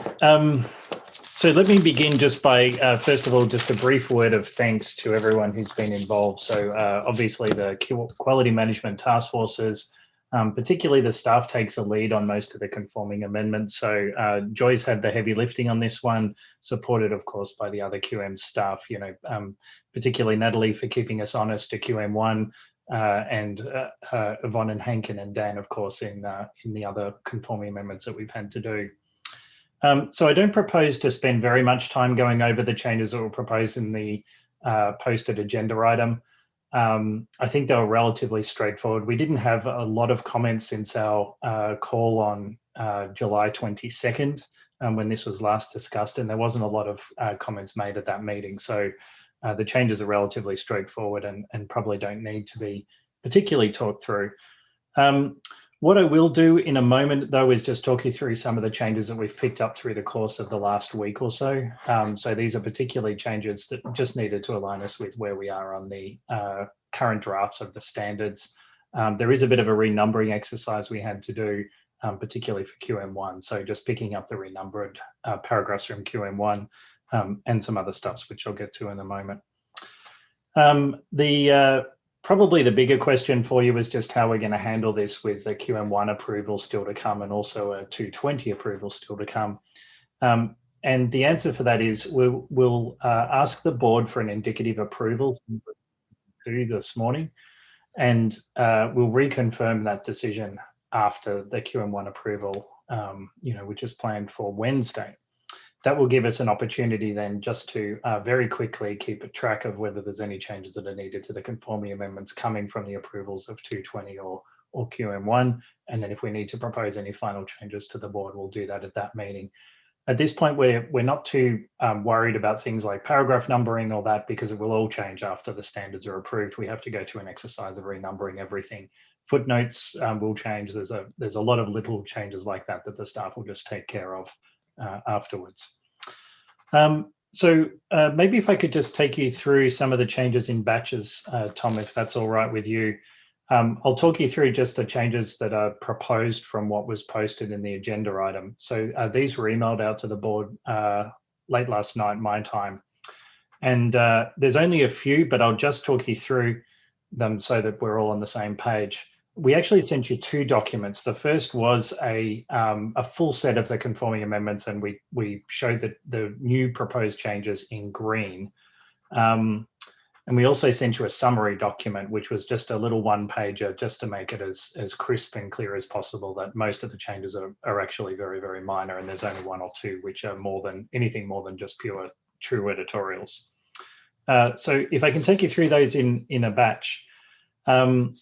The first batch I'd like to talk you through is just from the preface through to ISA 540. There's very few changes in this section. There's some updating of footnotes, as I mentioned. In ISA 200, paragraph A19, we're just proposing a small wording change to align it better to ISQM1, which is just adding the words "establish quality objectives that address." ISA 210, just some footnote changes. ISA 230, a very brief change just to say other types of engagement reviews. I can talk you through the logic if we need to, but it was just to avoid a unintended grammatical consequence if you read it wrong or in a way different than what we intended. ISO 230, again, just footnote reference changes pretty much all the way down until 540. So if I can pause there, Tom, and just seek any questions or comments on those paragraphs. Any questions or comments from the board?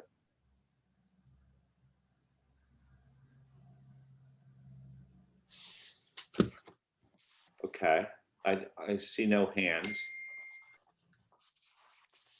Okay, so when we get to ISO 600, I do want to propose a change from what's posted in the agenda items. And that's essentially sorry, I take that back.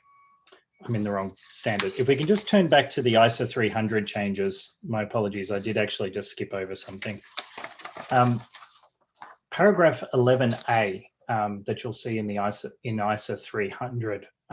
This is a proposed change that was discussed by the board way back in December, and it was discussed in the context of the 100 project.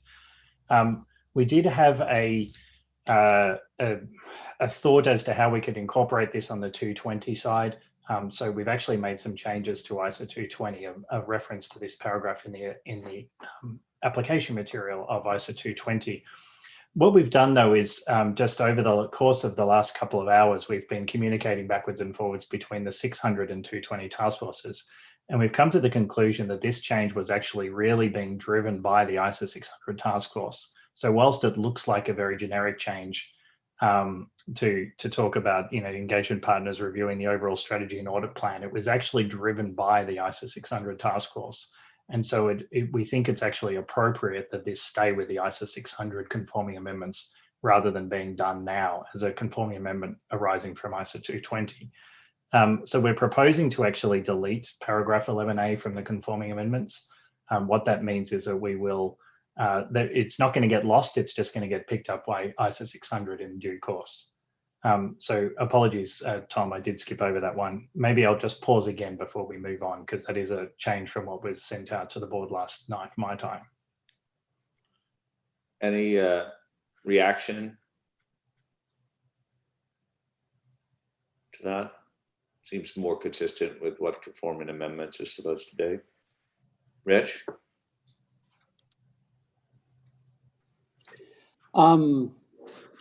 Yeah, I guess that makes sense because it did start from 600. I guess my question continues because this is bounced around. How do we get public exposure of these changes? 11A and 9. It didn't go out with 600 because it was going to be done in 220. And now it's not going to go 220, which I actually feel more comfortable with, but I'm just not sure how we get, this exposed publicly. Right. So, Rich, just to clarify, so paragraph 11A did go out with the conforming amendments for ISO 600. So it has been exposed. That's what we're suggesting is actually that rather than sort of shortcutting that exposure process, we would actually just hold off on it until ISO 600 has the opportunity to consider any comments that are received on exposure. And 9A? 9A was done in response to comments received on exposure. So it is a change coming from 220, but it was to try to do something in response to comment letters we received. So we could have done this in ISO 220, but we decided it didn't fit well in ISO 220, and it was in fact better in ISO 300. Okay.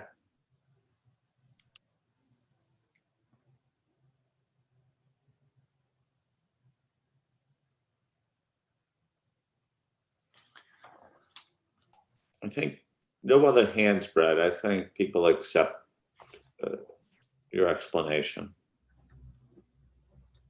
Okay. All right, so just going back through our listing then, ISO 600, I'll take from ISO 600 down to the end of ISO 620. So ISO 600, no changes. ISO 610, Just a grammatical change. We left out the word "to" in the middle of something. ISA 620 paragraph A11, just clarifying that when we say partner or staff, we've just inserted in brackets, i.e. personnel. And ISA 620 paragraph A12, we're just doing an alignment there to a paragraph in ISA 220 that uses almost exactly the same form of words. So happy to explain that one in more detail if we need to. For those that are closely following ISA 220, you'll appreciate that this is straight out of 220 paragraph A22.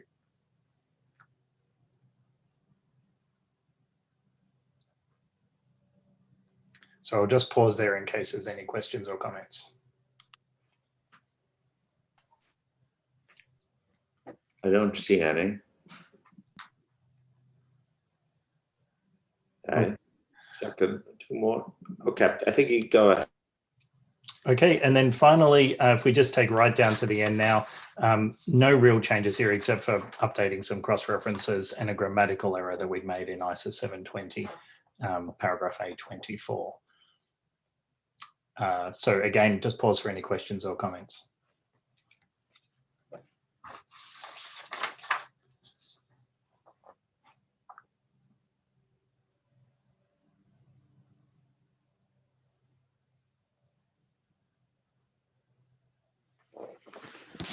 Good.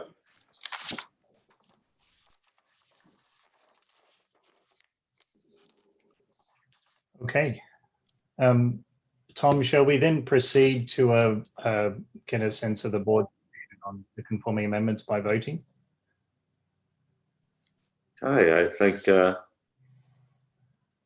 is there any objection to voting on the conforming amendments?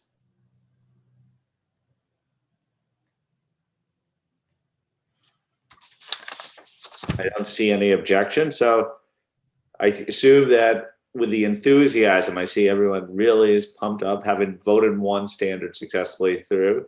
Now we get multiple standards we're voting through conforming amendments. Are you ready to vote? Look at those nods, particularly those who are late in the evening are nodding more vigorously. Okay, so just to be clear, we're giving indicative approval to conforming amendments to accompany the final QM standards. Again, we voted, this will be confirmed on Wednesday after our QM1 vote. You will, like we said earlier, be asked if any member wishes to change their vote. Change in vote is expected only respective matter arising from the final text of QM1. As part of the approval of ISQM1, the board may direct the staff to change the text of conforming amendments to conform with ISQM1. If we needed, we will rehold the vote on Wednesday. If not, we will enter this vote for the record. We don't envision normal due process statements because they're covered in the standards themselves, and we'll go through those throughout. So we're going straight to vote right here. We'll ask for a round of the first wave of abstentions. Anyone abstaining from approving the conforming amendments? Let the record show no hands have been raised. Anyone voting against the conforming amendments? No, nothing shown there. And now by that, I expect to see 18 hands, but for the record, who's voted for the conforming amendments?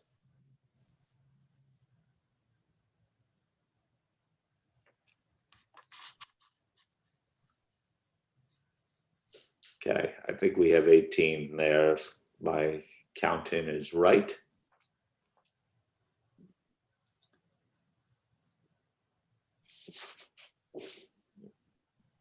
Okay. We've been hands down now. We've approved the conforming amendments for the QM as a result of the QM standards. Thank you, Brett. Rich, your hand up for any reasons? Okay, thank you. So we've approved that. there's no need to vote on re-exposure in this instance, as that also is again captured by other votes.